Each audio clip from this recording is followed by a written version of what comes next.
अस्सलामुअलैकुम, this is me Fiza Riyaz. Program में आपको खुशामदीद कहते हैं। पहलगाम वाक़े के बाद इस वक्त इंडिया का मीडिया देख लें या पाकिस्तान का मीडिया देख लें, एक टेंशन का माहौल है।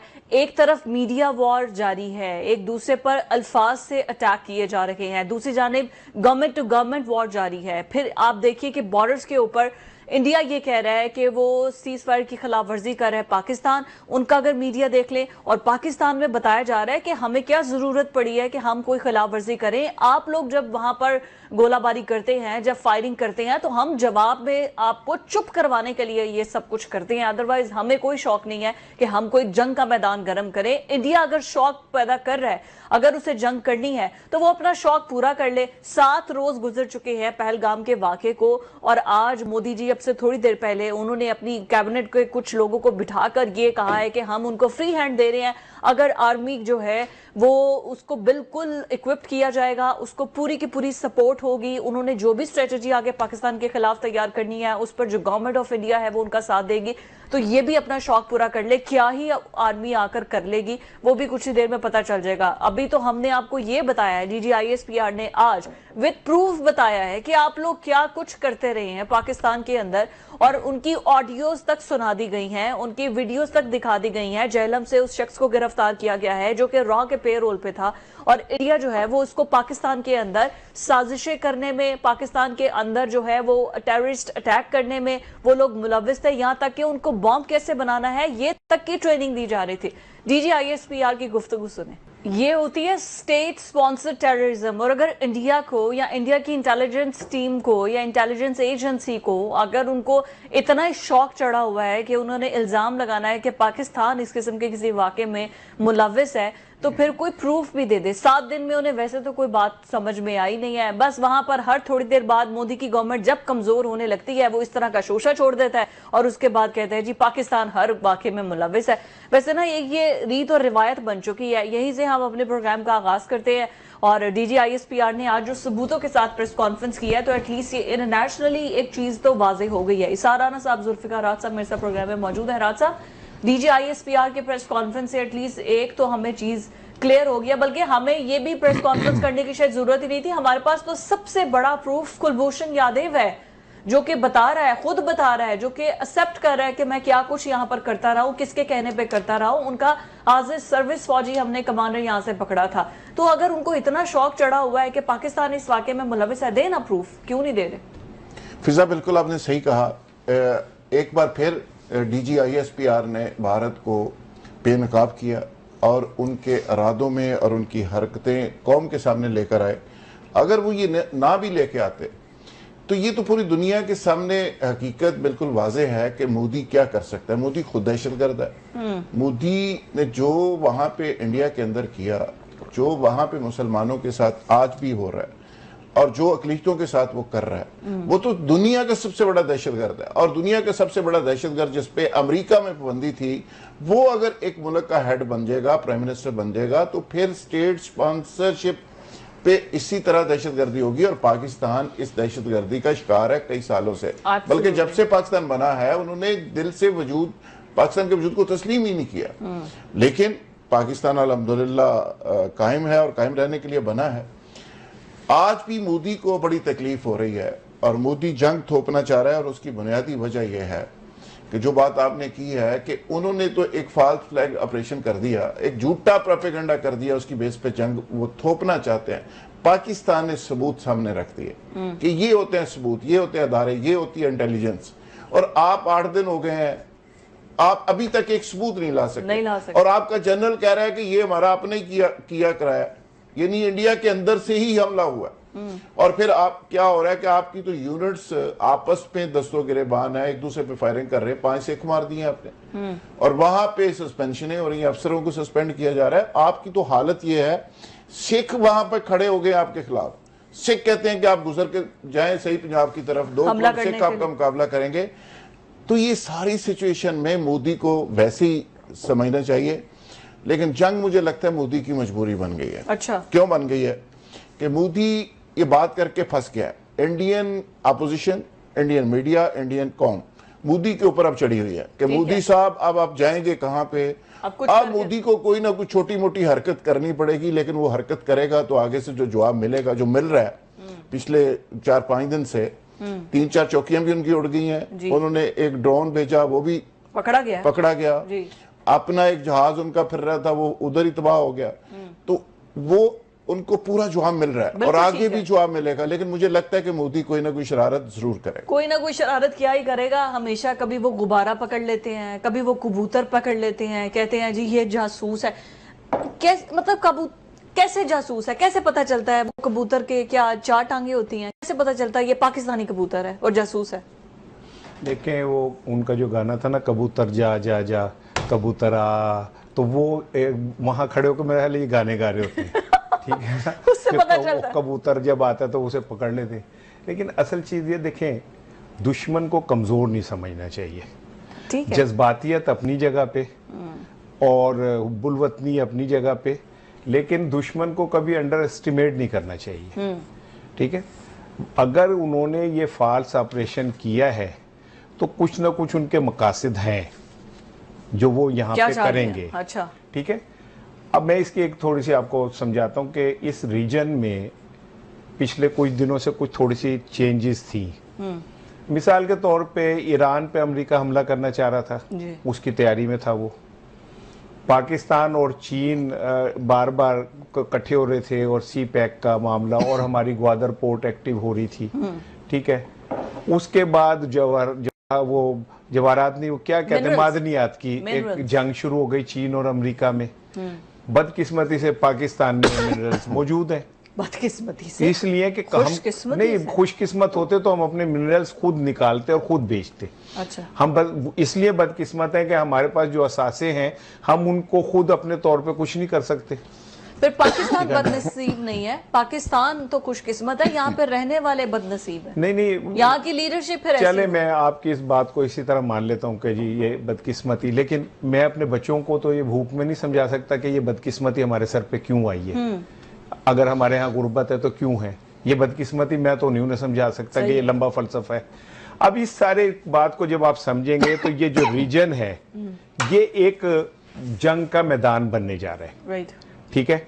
ईरान ने पाकिस्तान की हिमायत का ऐलान जब से किया है, इंडिया के पेट में बहुत शदीद किस्म के कड़ाल पड़ रहे हैं। जी जी जी। ठीक है ना। ये अब आप समझें कि ये एक ऐसी जंग अल्लाह ना करे छिड़ जाए जिसमें बदोबदी पाकिस्तान को शामिल कर लिया जाए। जो मुझे खदशा लगता है कि ये जो मोदी का जुनून है ना और ये जो नफरत है पाकिस्तान के लिए, ये इस खित्ते को कहीं किसी और खून का खेल ना बना दे। क्योंकि आज जो मोदी ने अपने जर्नल्स के साथ और उन्हें ये दे दिया है, गो हेड दिया कि जी आप जो चाहे कर लें, इसका मतलब ये है कि आने वाले चंद घंटों या चंद दिनों में हम कोई ऐसी सूरत हाल देख सकते हैं नापसंदीदा जो नहीं होनी चाहिए। मुझे अपनी अफवाज पे पूरा यकीन है। अल्हम्दुलिल्लाह वो इतने कैपेबल हैं कि इनके दांत खट्टे नहीं कर सकते, लेकिन इसके बावजूद फिर भी मैं ये बात कहूंगा कि इस वक्त जोश से ज्यादा ना होश की जरूरत है। अंतोनियो गुतेरेस ने जो अभी आज गुफ्तगू की है उसमें भी उसने कहा कि ये 2 एटमी मुल्क हैं, इनकी लड़ाई को बच्चों की लड़ाई नहीं होगी। अभी कुछ देर पहले अमरीकी सीनियर नायब सदर हैं खातून, ये कौन है, उनकी गुफ्तगू भी यही हुई है कि ये मामला बैठ के सुलझाने चाहिए। ठीक है। न्यूयॉर्क टाइम ने जिस तरह इस सारी गेम को एक्सपोज किया, जनरल कुमार ने जिस तरह एक्सपोज किया, अब वो जनरल कुमार गिरफ्तार हैं, हिरासत में हैं और उनकी काउंसलिंग सेशन होने जा रहे हैं। आज मेरा ख्याल शुरू हो गया होगा। उस काउंसलिंग सेशन में पता नहीं उन्होंने बिठा के चपेड़ा मार देने कि कर देने, काउंसलिंग कैसे करेंगे। लेकिन जब एक जनरल उनका ये कह रहा है और उसके बाद उसे फौरी तौर पे हिरासत में ले लें, तो आप बातों को समझें कि ये हमें खाली जज्बाती नहीं होना, हमने भारत को बिल्कुल भी अंडर एस्टिमेट नहीं करना, उसकी तब पूरी तवज्जो होनी चाहिए, उसकी मूवमेंट्स के ऊपर पूरी तवज्जो। ठीक है। और ये जो आपने इंटरनेशनल एक्सपोजर की बात की है, जाहिर है इंटरनेशनली बहुत हलचल हो रही है। हमारा झुकाव थोड़ा चाइना की तरफ, चाइना का हम में इंटरेस्टेड होना, और अमेरिका अगर चाइना को डाउन करना चाह रहा है उसकी इकोनॉमी को, तो उनके पास सबसे बड़ा हथियार है इंडिया। इसी वजह से वो उसको ग्रोइंग इकोनॉमी के तौर पर लेकर आ रहा है। और दूसरी तरफ ईरान और पाकिस्तान, बल्कि हम ये देख भी रहे थे जो वो क्या अर्नब, क्या मुझे तो उसका नाम भी इतना अजीब सा है रहा, ठीक है, पता नहीं क्या अजीबो गरीब बैठ के वो लोग बोलते हैं और अजीबो गरीब नाम होते हैं जी, जो है जी ईरान देख लो पाकिस्तान तुम्हारे साथ ये करेगा, और मतलब उसको कितना दुख हो रहा है के दौरे पड़ रहे कि ईरान ने पाकिस्तान का साथ दे दिया।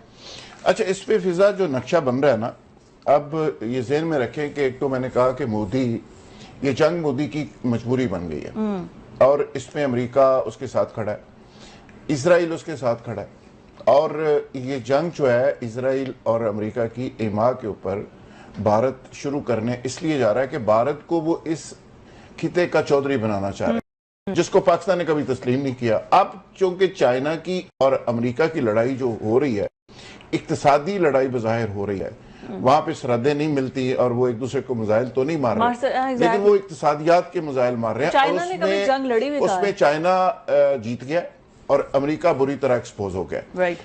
अब दुनिया की जो सुपर पावर अमेरिका थी वो मिसाइलों के लिहाज से, बमों के लिहाज से तो है, लेकिन दूसरे लिहाज से नंबर 1 इक्तिसादी कुव्वत बन गई है चाइना दुनिया की। अब चाइना इस लड़ाई में इंडिया के साथ इसलिए खड़ा नहीं हुआ और पाकिस्तान के साथ इसलिए खड़ा हुआ कि इंडिया अमेरिका के साथ खड़ा है, पूरा सपोर्ट है।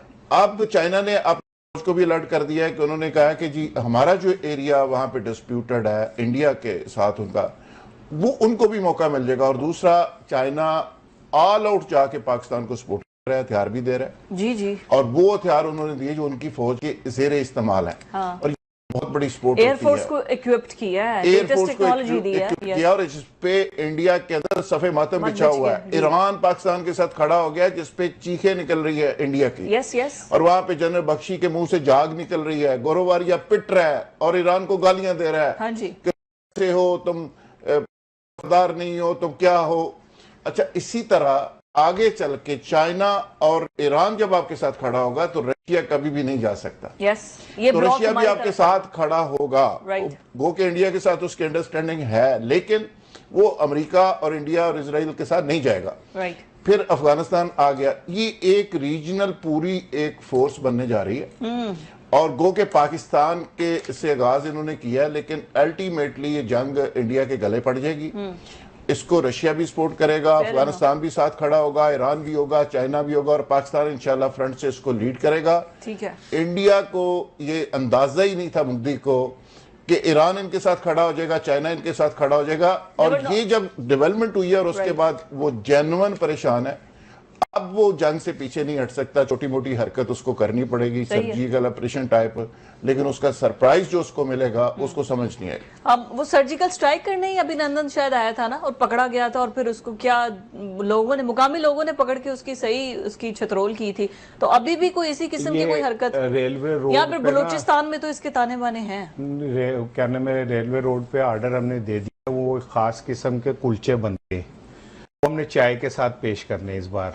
अच्छा, कुलचे जो है साहब कोल्ड कॉफी कर ले, गर्मी बहुत नहीं है। नहीं, चाय पिलानी है। हाँ, वो जिन्हें तते ने उन्होंने फिर तती चाय पियानी है सी, ठीक हो, और वो क्या नाम है, कुलचे उन्हें पेश करेंगे। अच्छा, लेकिन इसके बावजूद तिलों के बगैर, जी तिल असी आप कर लेंगे उन्होंने ना, ठीक है ना, उन्हें तिल रखने की जगह नहीं देंगे। सही है। लेकिन असल चीज ये देखें, फिर मैं एक बात कह रहा हूँ कि हमें ना जंग को अवॉइड करना चाहिए जी। अगर भारत हम पे मुसल्लत करता है, हम अपनी हिफाजत तो खुद करेंगे, लेकिन अगर किसी जज्बातियत में होके हम नारे मार के और जंग की तरफ चले जाएंगे तो मैं तो बिल्कुल उसके मुखालिफ हूँ। बिल्कुल ठीक है, और होना भी नहीं चाहिए। दो सुपर पावर्स, ऐसे दो पावर्स जो कि न्यूक्लियर पावर हैं, तो फिर ऑब्वियसली ये तो जंग तो किसी भी मसले का हल नहीं है।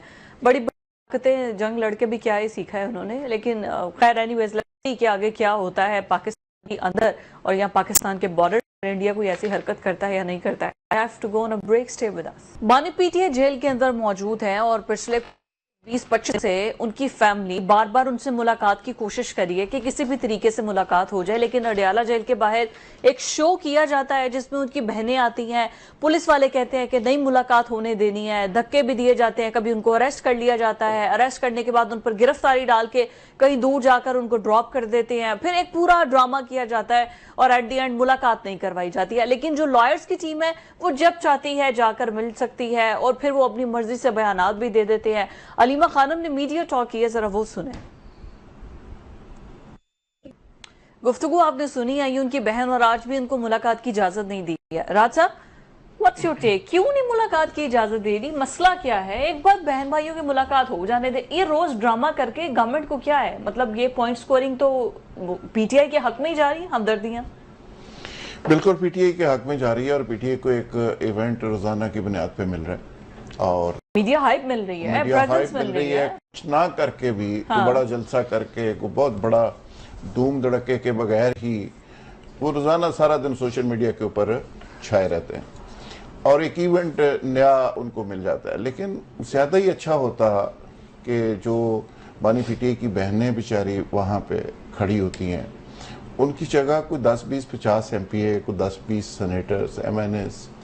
ये तो उनकी बहनें तो सेनेटर नहीं बनी, ना एमएनए बनी है, और उसने अपनी फैमिली से किसी को नहीं बनाया, तो जो बने हैं उसके नाम के ऊपर, इमरान खान के नाम के ऊपर, वो वहां पे अगर हूं तो कितना अच्छा हो। लेकिन बदकिस्मती है कि वो सारे लोगों को तो अपने लल्लो तल्लो से फुर्सत ही नहीं है। अच्छा, वो सारे लोग तो उसका नाम बेच बेच के दिहाड़ियां लगा रहे हैं। सारों की नहीं मैं बात करता, कुछ जेन्युइन भी हैं, लेकिन मोस्टली ज्यादातर लोग कोई जो नहीं भर्ती हुई कोई हैं। सोशल मीडिया से, कोई यूट्यूब चैनल से, कोई वकालत के नाम से, कोई सियासत के नाम से, और वो अंदर बैठा हुआ है और उसको बेच बेच के। दूसरी बात यह है कि मुझे ये भी हिकमत अमली की समझ नहीं आई। वैसे ये अडयाला जेल जब पहुंच जाती हैं तो वहां पे फिर पुलिस हरकत में आती है, फिर उनको घेरा डाल दिया जाता है, फिर वीडियो बनना शुरू हो जाती है, फिर वो शेयर होना शुरू हो जाती है। गो के मेन स्ट्रीम मीडिया पे बहुत ज्यादा खबरें नहीं चलती, लेकिन सोशल मीडिया पे रौनक लगी रहती है पूरी। अच्छा। तो जब ये घर से निकलती हैं तो वहां भी तो रोका जा सकता है, लेकिन ये भी कुछ स्ट्रेटेजी का जाहिर हिस्सा है। मैं उनका थोड़ी कसूर है, ये तो फिर गवर्नमेंट का कसूर नहीं, है गवर्नमेंट कि वो मजीद बड़ा तमाशा तमाशा करना चाह रहे हैं। डिजाइन करने वाले हजरात जो है जाहिर है बड़े अरस्तु टाइप होते हैं ना बीच में। अच्छा। को बहुत ज्यादा ज़हीन लोग होते हैं, तो बहुत ही कुछ मतलब आप चाह रहे हैं उनको घर से ही ना निकलने दें, बड़ा घर के ज़हीन दरवाजे आदमी, पे बड़ा रोक लें। ज़हीन आदमी जो रोजाना ये डेरा जेल के बाहर एक पूरा एपिसोड एक स्टेज बनता है। हाँ, डेली और वहां पे कभी उनको गाड़ी पे उठा के दूसरी सड़क पे, कभी नीला दुल्ला, कभी मोटरवे कभी कहीं हाँ। रिंग रोड पे, और कभी किसी जगह। तो वो अगले 24 घंटे के लिए वो मसाला काफी होता है। तो जाहिर है उनकी कोई मीडिया स्ट्रेटेजी होगी, उसमें कोई बेहतरी होगी गवर्नमेंट की। अच्छा, गवर्नमेंट साइड की जाहिर है इतनी अच्छी हिकमत अमली अगर वो बनाई है, हाँ। तो उसका पॉलिटिकली इनको फायदा ही हो रहा होगा। बिल्कुल ठीक है। फैसल चौधरी साहब कह रहे हैं कि इमरान खान ने जेल के अंदर से कंडेम किया है इंडिया जो भी सूरत हाल ये कर रहा है। तो फैसल चौधरी साहब को मिल रहे हैं, इमरान खान अपनी बहनों को क्यों नहीं मिल रहे? फैसल चौधरी साहब ने तो जो बात की है ना, वो इंतहाई फरमाइशी प्रोग्राम लग रहा है मुझे। फरमाइशी प्रोग्राम? इंतहाई जोर इंतहाई जो इस वक्त की जरूरत है। सही है। जिसमें अगर उन्होंने भारत दुश्मनी शायर ये कहना चाहते मबनी हैं, जो है ये बात की जानी चाहिए, वो उन्होंने कही है। अच्छा। लेकिन फैसल चौधरी साहब ने बताया होगा इमरान खान साहब को कि आपकी बहनों को क्यों नहीं आने दिया जा रहा है? तो या फैसल चौधरी साहब ने बताया होगा कि आपकी बहनों को रोज पुलिस पकड़ के कहीं दूर छोड़ आती है? या फैसल चौधरी साहब ने उन्हें बताया होगा कि जी इतने दिनों से आपकी बहनें सड़कों पे बैठी हैं? और आपको लगता है कि उन्हें अंदर नहीं पता होगा? नहीं, बताया ही होगा वैसे। अच्छा, अगर बताया होगा, अच्छा, आपकी बात को मैं अगर बाय करूं कि बताया होगा, तो फिर खान साहब ने कुछ कहा होगा, जवाब में कुछ कहा होगा, तो वो क्यों नहीं उन्होंने बताया?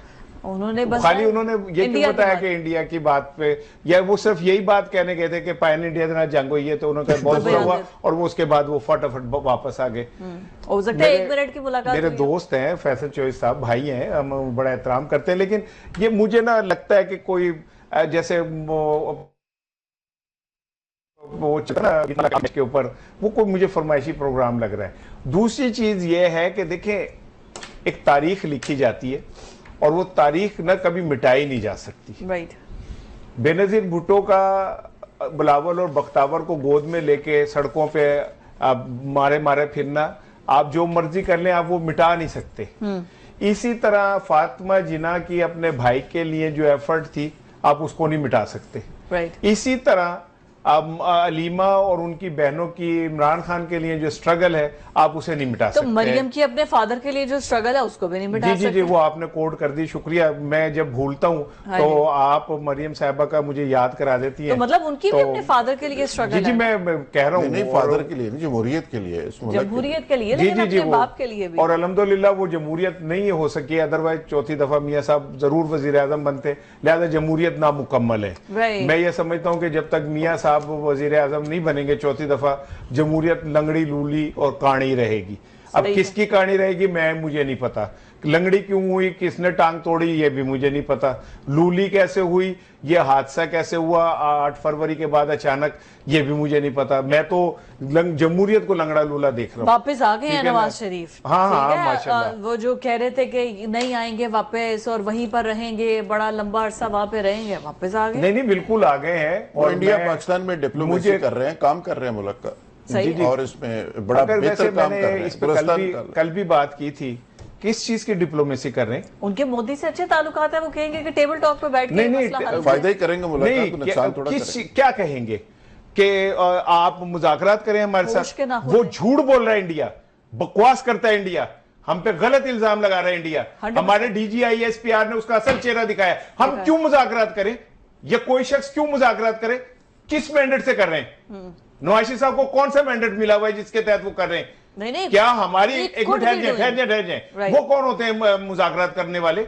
उनके क्या मैंडेट है उनके पास कि मुज़ाकरात कर रहे हैं? क्या पाकिस्तानी हुकूमत ने उनसे दरखास्त की है या हमारी स्टैब्लिशमेंट ने उनसे दरखास्त की है? और अगर दरखास्त की है, वो लीडर हैं, तो मेरी बात पूरी होने देना। अगर ये बात मुझे ऑफिशियली पता चलनी चाहिए कि भाई क्या हम में से किसी ने उनसे दरखास्त की है। गवर्नमेंट ऑफ पंजाब ने पाकिस्तान ने दरखास्त की है कि जनाब आप मुज़ाकरात करने, अगर की है तो अवाम को पता होना चाहिए कि हम मुज़ाकरात कर रहे हैं। और अगर नहीं की तो फिर मियां नवाज शरीफ, एक मिनट एक जुमला सुन लें। देखें अब चाहे अगले में मुझे थोड़ा टाइम कम दे दीजिए, 2 मिनट सुन लें मेरी बात। वो ख्वाजा आसिफ की जो तकरीर है ना, आज अक़वाम मुत्तहिदा में इंडियन जो मंदूब है उसने वो दोहराई है। ठीक है, ख्वाजा आसिफ साहब ने ऐसे मौके पे ये क्यों कहा? फिर आपने तारिक फातमी साहब को उसका हिस्सा बनाया है।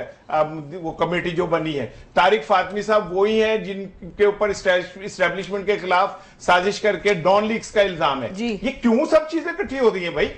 और मियां साहब क्यों नहीं फ्रंट पे आके बयान देते इंडिया के खिलाफ?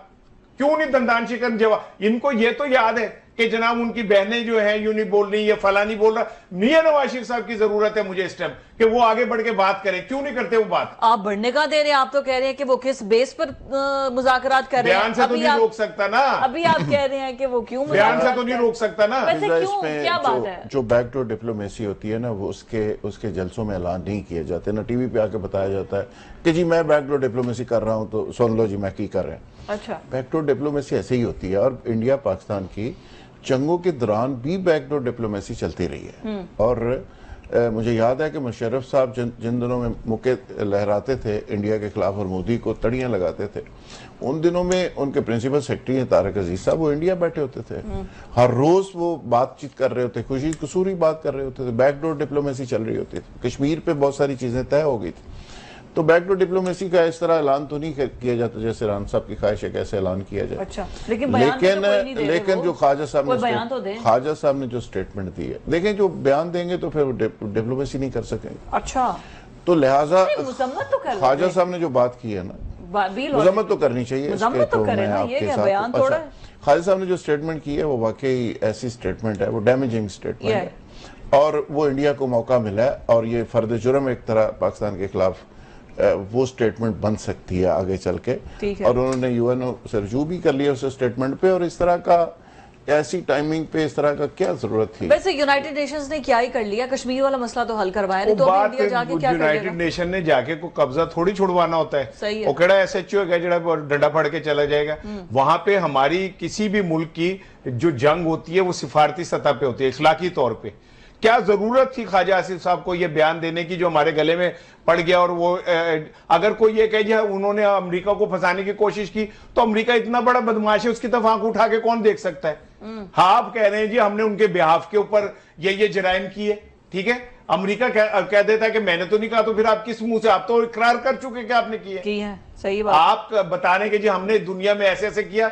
मुझे तो ऐसा लगता है कि पाकिस्तान के खिलाफ कोई लफ्ज़ सख्त हो जाएगा, साजिश हो रही है। बिल्कुल ठीक है, कुछ ना कुछ उन्होंने अपनी पार्टी से मशवरा किया होगा ना, जब उन्होंने डर्टी लॉन्ड्री का जिक्र किया है। जाहिर है ख्वाजा साहब ने अपने बिहाफ पे या पार्टी उस बयान को डिसऑन कर सकती है। लेट्स सी आगे क्या होता है। Have to go on a break, stay with अस।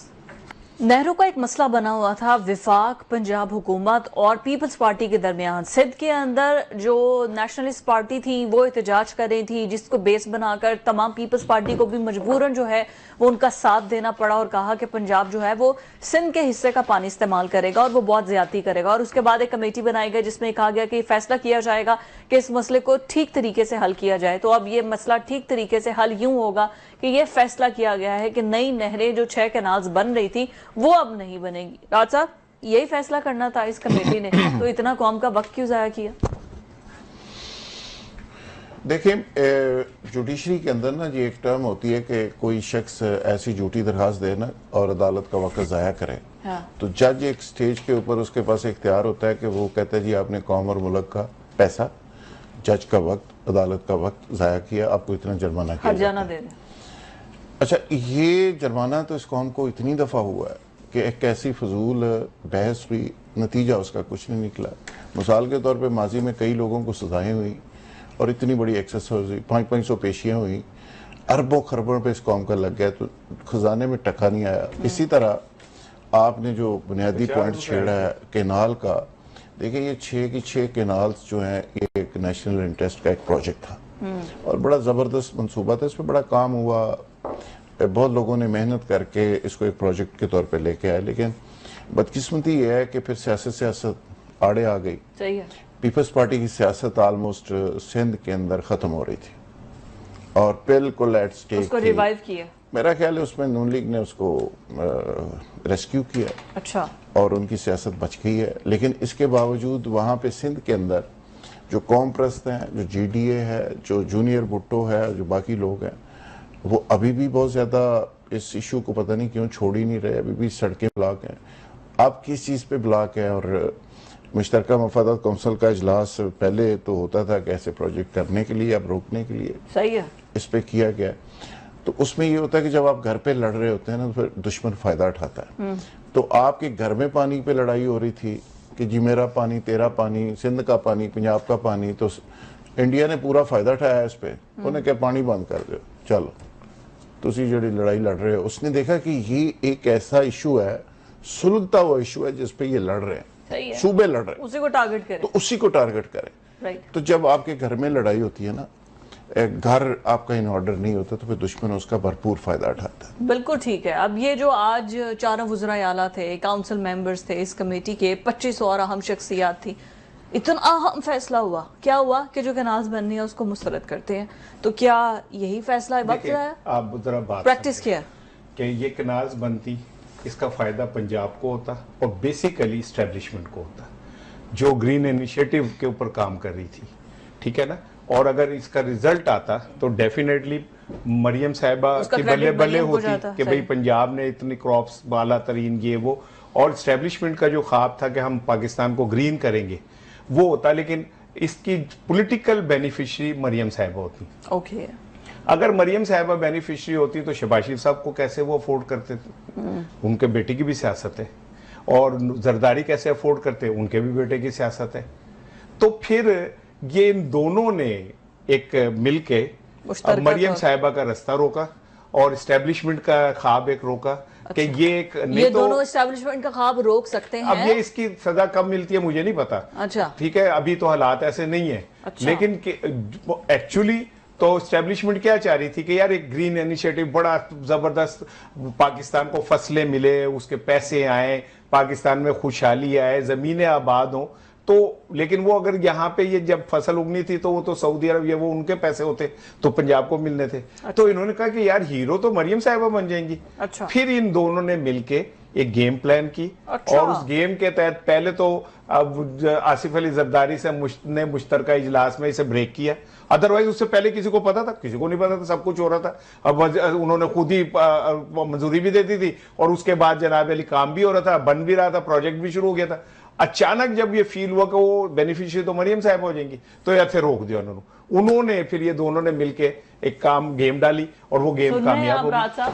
नहीं, राणा साहब की सारी बात को इसी तरह मान लिया जाए तो इसका मतलब है कि जो लोग पहले कहते थे कि सियासत नहीं रियासत बचाओ, तो अब उन्होंने क्या रियासत नू छड्डो सियासत बचाओ, कम उल्टा हो गया। नहीं आई एम सॉरी वो कहते सियासत बचाओ ना रियासत, वो कहते भैन मैनू ते बचाओ ना, मैनू तो अच्छा। तो सियासत हमारे नेशनल इंटरेस्ट के ऊपर हमेशा ही गालिब रही है, और अब भी इस प्रोजेक्ट में ऐसे ही है। कालाबाग डैम का इशू भी आपको याद होगा, ऐसे ही हुआ था, कुछ लोग कॉम्प्रोमाइज हुए और एक इतना बड़ा प्रोजेक्ट था जो कॉम्प्रोमाइज हो गया, और जिसकी सजा आज तक हम लोग। लेकिन एक ये कैनाल वाला मंसूबा तो नहीं है ना मरियम, देखे कभी किसान कार्ड लेके आ रही है, अभी मजदूर कार्ड लेकर आ रही है, लोगों को जो लोग नहीं काम कर सकते हैं उनके वेलफेयर के लिए वो काम तो कर रही है। इसके अलावा एक ट्रेन, बुलेट ट्रेन चला रही है लाहौर से इस्लामाबाद, और इसी तरह एक दो और बड़े प्रोजेक्ट्स भी अनाउंस कर रही हैं।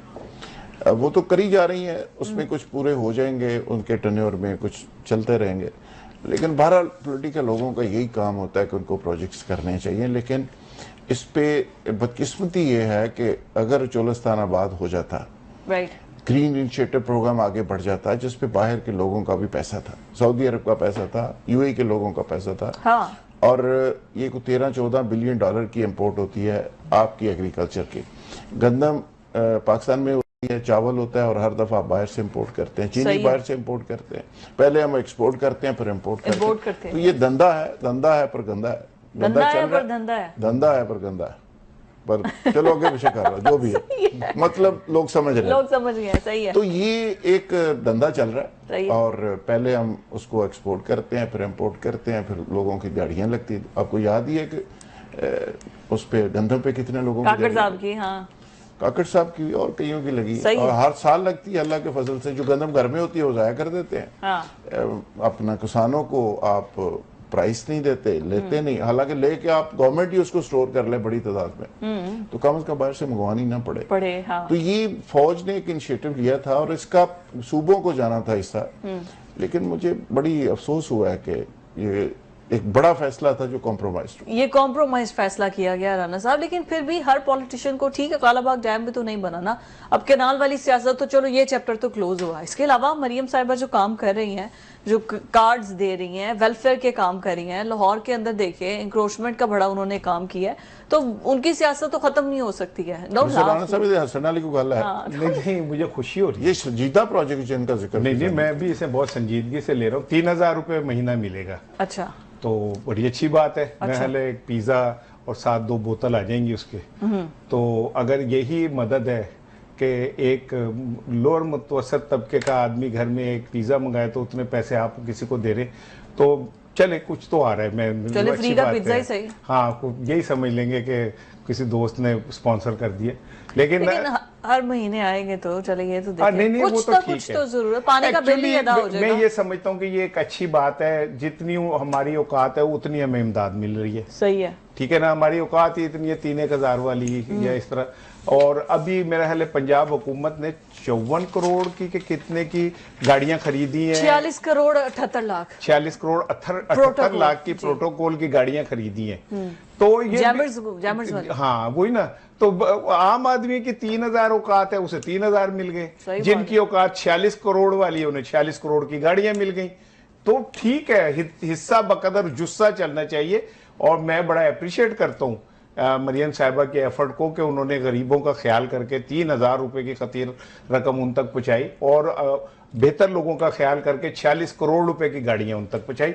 I appreciate it. सही बात, देखा कैसे राणा साहब ने अप्रिशिएट किया है। राज साहब, बस राणा साहब को गाड़ियां, piece of token of appreciation नजर आ गई है, बाकी चीजें पता नहीं क्यों नजर नहीं आती। कैंसर अस्पताल नजर नहीं आया, बनेगा तो आएगा, हेल्थ के लिए इनिशिएटिव बनेगा तो आएगा। वो हेल्थ इनिशिएटिव वाले जो बच्चे हैं वो रात पकड़ लिए, बड़ा जबरदस्त है, कह रहा हूँ ना, हेल्थ इनिशिएटिव के सिलसिले में वो बच्चे पकड़ लिए रात को, डॉक्टर एमबीबीएस जिनके माँ बाप ने ख्वाब बेच के डॉक्टर बनाया था ना, जबरदस्त प्रोजेक्ट है। वो कह रहा हूँ ना, देखिए इसको ये भी देख लें कि यहाँ बुजदार साहब एक गुजरे हैं अल्लाह के फजल से, साईं बुजदार साहब, उनके भी यहाँ पे इतने प्रोजेक्ट हैं, इतनी ट्रेनें चला के गए हैं, वो सही है, समझ ही नहीं आ रही।